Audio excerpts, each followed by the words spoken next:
Hi, my name's Steve and welcome to the Seaside Allotment channel, and it's time to do a bit of late planting. So I'm going to do two things. I'm going to do Christmas potatoes, which are not strictly speaking just for Christmas. They're just late new potatoes, and the ones I'm going to sow right now hopefully will be actually harvested in January or February. And I'll show you how I plant those in a minute, but there's nothing to it basically. Now the potatoes, seed potatoes that I'm going to use are ones that are Charlottes, and I harvested those late last year, and I just stored them in a box with wrapped in straw basically. And then come sort of February time, just before they were really ready to start sprouting, I just popped them in the fridge in one of those stay fresh bags. Now I don't know whether the stay fresh bags have anything, any useful role to play, but they are kind of, I think they're microporous, and so they do get a little bit of air in them, and the potatoes don't sweat as much in the fridge in those as they would in a plastic bag. Anyway, obviously they're not in great condition by the time you get them out. They're a bit shriveled and whatever, but they seem to grow just fine. So I'm going to do that. I'm also going to put in some late carrots. Now it's too late really for carrots outside, I think. Whenever I've sowed them at this time, they just really don't do very much. But I'm going to use the variety Napoli. They mature in 3 months. So it's early August now, so that's 3 months is early September, early October, early November. And in order for them to grow well in October and November, they're going to be in the polytunnel. But I'm going to start them off outside because they like it moist, and it's going to be pretty moist for the next week. So hopefully they'll germinate. I'll bring them in here, and hopefully that'll just help us get through that carrot hungry gap really, which is probably about kind of March through to May. I find it's a little bit difficult. Carrots outside in the ground, they don't do very well. They start to get damage from slugs and other beasties. It's hard to know which beasties really because they're in the ground. I'm not a big fan of storing carrots in sand and stuff. I just don't have enough space really inside to do that. I like to have them in containers, and just in compost. And I'm not doing anything fancy. I'll show you in a minute what I'm doing. And then what I'll do is also I'll sow some carrots in October, and hopefully those carrots, I'm not going to do very many, just probably one big container of those. Hopefully those carrots will be available really nice and early, say, about May, hopefully when these others are finished. And then of course I'll do other carrots, which should be available in May and June, and then we're on to just traditional main crop carrots.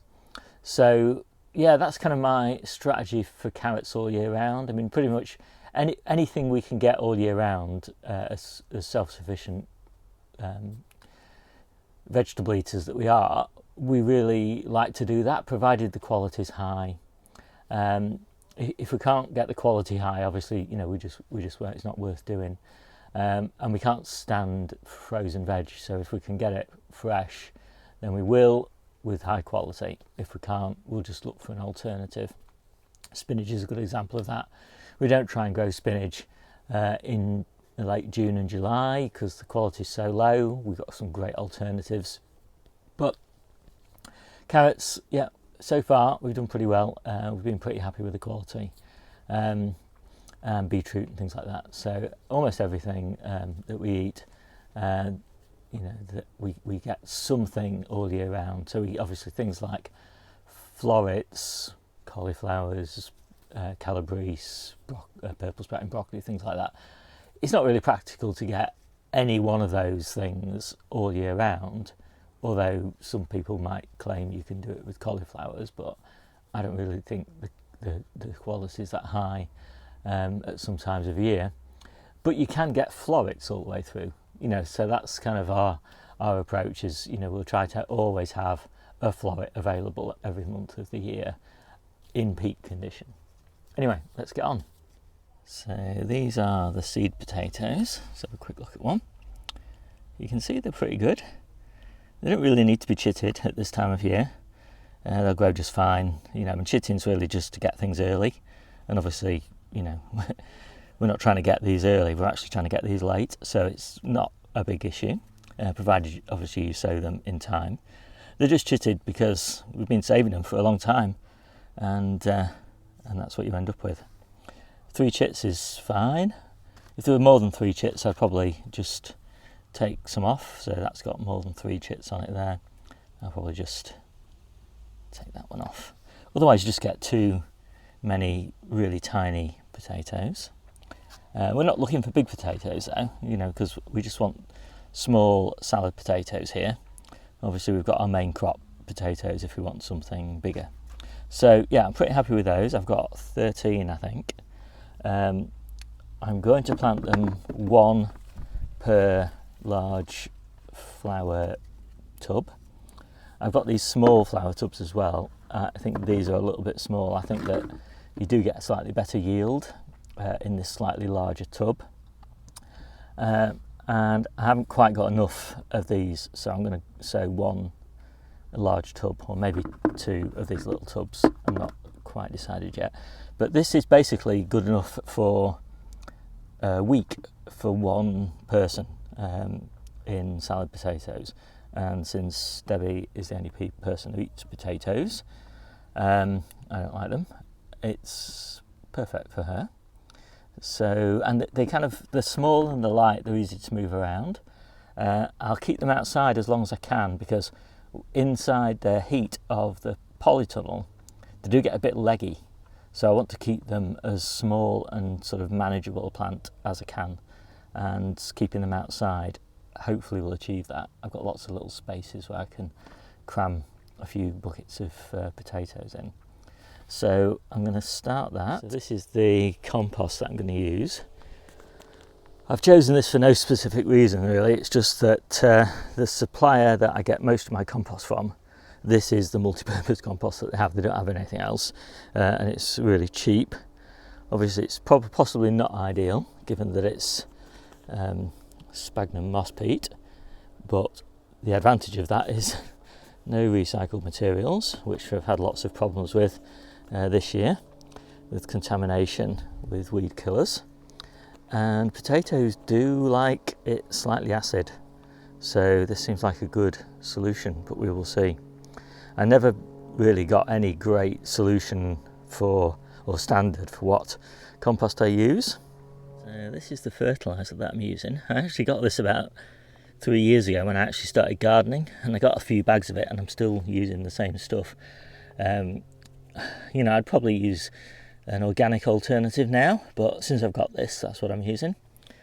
I just fill the container a few inches of compost, and I'll mix some of this fertiliser in, just a small handful of it. So the potato goes in there, and then I'll just fill it right to the top, basically. Tamp it down a little bit just to compress the compost a touch. And then that's pretty much it. I don't bother with all this earthing up business. I find that you know, especially at this time of year, these will be up in a couple of weeks, maybe even earlier than that. They'll be breaking the surface, so it doesn't seem to be any point in earthing up to me. So there we go. They're all filled up, and as I say, they'll stay out here for as long as possible, really. And they'll go in the polytunnel just to finish off if there's any significant frosts forecast. And I'm hoping that I've got plenty at home that have just gone into containers that I've already harvested potatoes from to get us through until December time with new potatoes. So we've got here December up to there, and then January up to there, and then February up to there, and then the start of March. So I'm hoping to have new potatoes again in late March. rather than early April like we had this year. So pretty pleased with that. I love the way they look all lined up like that. So we harvested the main crop onions last week, or actually was it on Saturday? And so we've just been clearing that bed and putting compost down.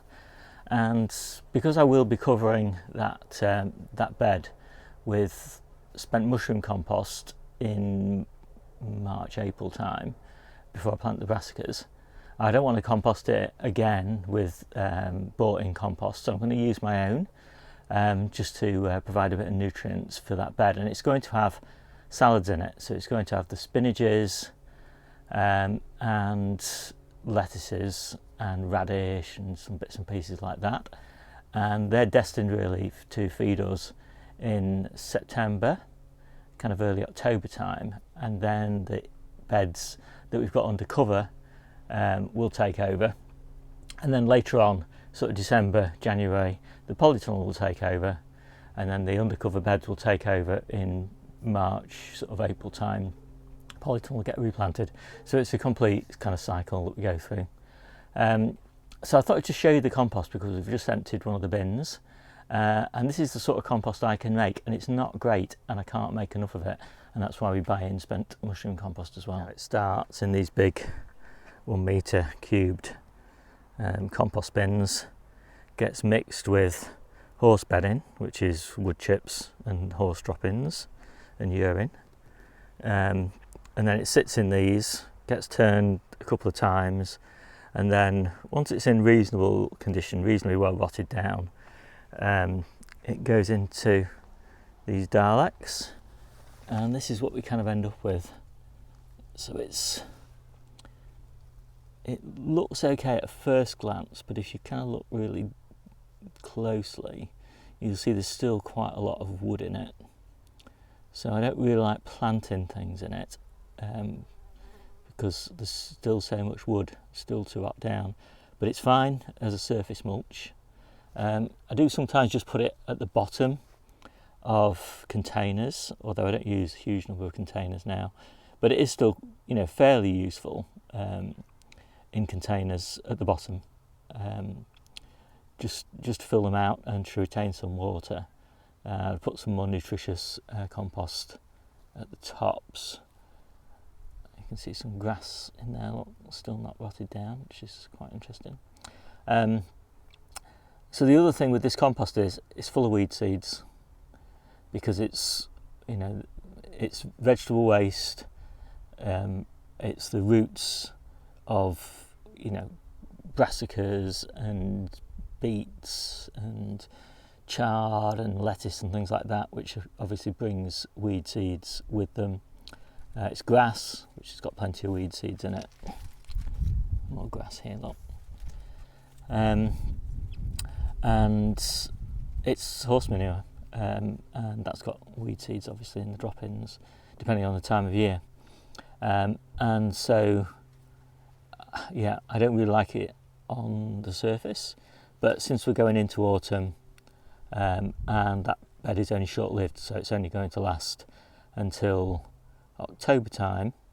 The onion bed that we're covering is only lasts till October time, because that's when we're going to plant the field beans. So those all those lettuces will come out, get composted, and the field beans will go in. So it will get a good weed before the field beans go in, and obviously they're going in October, and so there's not going to be a lot of weed pressure in October. And the field beans kind of smother the ground as well, so they help prevent weeds germinating. And then, of course, in March, April time, when the field beans come out, it's going to get covered with spent mushroom compost, and so that'll keep the weeds down for the main growing season. So I'm doing the carrots now. Put some decent sized holes in here, especially in winter. It can get a bit soggy down the bottom of these containers, and although it is going to go in the polytunnel in the fullness of time, it's going to be outside for the first couple of months. So I've made 3 little drills. That's what I'm planting. Napoli F1, although the seed packet doesn't recommend planting it at this time of year. but I've had some good success with this one, so I'm going to give it a go. When I plant these seeds, I'm trying to get about twice the density that I need, and then obviously I'll thin them out. So there's quite a lot in here. Can you see them? They're little green seeds. I've watered the drills, although this is a ritual that lots of people pass on, and I think it's really mainly relevant when you're planting into soil that's got weeds in it, and so it's just watering the drills means that the only thing that germinates is the carrot seed and not the weed seed. And when you're doing it into sterile compost, I suspect it doesn't matter at all. So it's up there on top of my compost bin, so I don't know, 1¼ meters high or something like that, which in theory is too high for the carrot fly, but that's unfortunately not been my experience. We've had plenty of things this high up that have got carrot fly, but might as well put it here. Got spare space, so it's not hurting. So I'm just finishing up now, and I thought I'd just address a comment that I got in a couple of days ago from somebody, and they were saying, why don't I show myself planting individual module plugs, for example, in the ground? So I show the ground prep, and then I show the end result once it's planted, but I don't show what actually happens in between. Now I do occasionally do that, but the reason that I don't do it every time comes down to two answers really. One's a practical one and one's a philosophical one. So the practical one is that just, you know, I'm down on the plot generally for about an hour. I've got a lot to do, and setting up the tripod and the camera angles and trying to make sure that everything lines up properly so that I get a good shot. It just doubles or triples the amount of time it takes to shoot a video, and so I wouldn't shoot anywhere near as many videos. So it's only when I'm really in the mood to shoot a long, you know, carefully designed and lined up and storyboarded video would I actually bother doing that, and that's 1 in 10 or something like that. And the second thing is that my hands are always filthy, they're always wet and dirty, and I don't really like picking my camera up, which is my iPhone, and you know, getting it all wet and dirty and grubby all the time whilst I'm, you know, taking shots. So I tend to wash my hands, set things up, do some dirty work, finish, and then wash my hands, kind of thing, you know, for the next one. I don't wear gloves. I don't like wearing gloves. I like to have my hands in the soil. So that's the practical reason. It's just I'm lazy basically, and I just don't have the time to do it. But there's a kind of equally important philosophical answer to that, which is that I don't actually think it matters that much. I think there's a lot of rituals grown up around gardening, and all different gardeners will have a whole host of rituals that they, you know, gradually accumulate over time, of very, very specific ways that they prepare to do things and actually, you know, execute those things. And those rituals are getting almost ever more elaborate, it seems to me. But my experience is ignoring almost all those rituals because I'm a newbie gardener, and really I didn't read very many gardening books. Basically, I learned about two things: preparing the soil and timing. And I think that 90% of success comes down to those two things and the variety you sow. So, you know, if you prepare the soil well, plants are going to grow. It doesn't really matter exactly how you plant them. They're just going to grow if you give them good soil conditions, water them appropriately, and that's really simple as well. Just basically, you know, water the hole before you plant into it, and then, you know, don't overwater in the interim. Water just the plant and its root zone. Try and encourage the plant to go deep down, seeking out water, putting its roots deep down to seek out water. So that's the bed prep. And so, you know, we generally do very simple bed prep. We do a really good job of weeding. Then we do a really good job of watering the bed before we plant into it, just to make sure that it's damp all around, so that the plug, when it goes in, doesn't have all the water wicked away out of it into the rest of the bed. We generally just put the same things down from a fertiliser perspective. So the first thing we do is we just sprinkle some seaweed meal down, about a handful per square metre. And then if it's a hungry bed, we'll put some composted chicken manure down, and sometimes that's composted with more seaweed, so we're getting micronutrients on the seaweed and we're getting the NPK from the chicken manure. We don't generally do anything else special for any of the beds other than then just put a mulch on top. So then normally we'll just use spent mushroom compost as the mulch, poke some holes or make some holes with my finger, drop a plug in, firm it in gently, water just the plug, and that's pretty much it.